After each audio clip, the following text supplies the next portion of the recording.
স্থানীয় সরকার নির্বাচনে কার্যক্রম নিষিদ্ধ আওয়ামী লীগ নেতাকর্মীদের প্রার্থী হওয়ার সুযোগ না দেওয়ার দাবি জানিয়ে নির্বাচন কমিশনকে চিঠি দিয়েছে জামায়াত ইসলামী।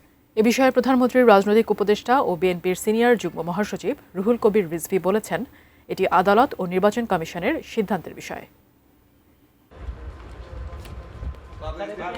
রোববার দুপুরে নির্বাচন ভবনে গিয়ে বার্ষিক হিসাব জমা দেয় বিএনপির ৩ সদস্যের প্রতিনিধি দল। হিসাব অনুযায়ী বিগত অর্থবছরে দলটির মোট আয় ২২,৫৫,১৮২ টাকা।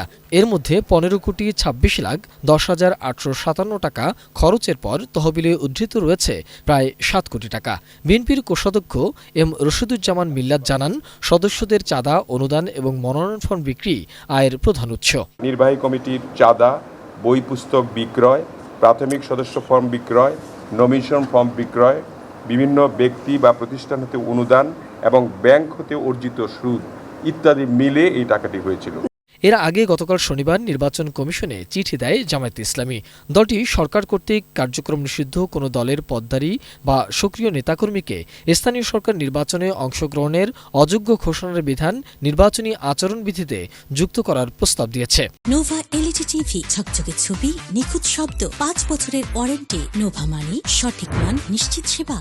সেই ধারাবাহিকতায় বা সেই ঐতিহ্য এ নিয়ে সাংবাদিকদের প্রশ্নে প্রধানমন্ত্রীর রাজনৈতিক উপদেষ্টা ও বিএনপির সিনিয়র যুগ্ম মহাসচিব রুহুল কবির রিজভী জানান, স্থানীয় সরকার নির্বাচনে কারা প্রার্থী হবে না হবে সেটি নির্বাচন কমিশন ও আদালতের বিষয়। অন্য রাজনৈতিক দল কি বলল না বলল সেটা বিষয় নয়।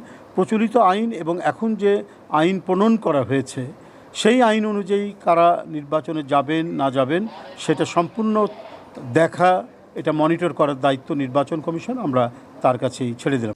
স্থানীয় সরকার নির্বাচনে দলের মনোনয়ন সবার জন্য উন্মুক্ত থাকবে কিনা সে বিষয়ে এখনও বিএনপি সিদ্ধান্ত নেয়নি বলেও জানান তিনি। মোহাম্মদ সোহাগ বিশ্বাস, এটিএন নিউজ, ঢাকা।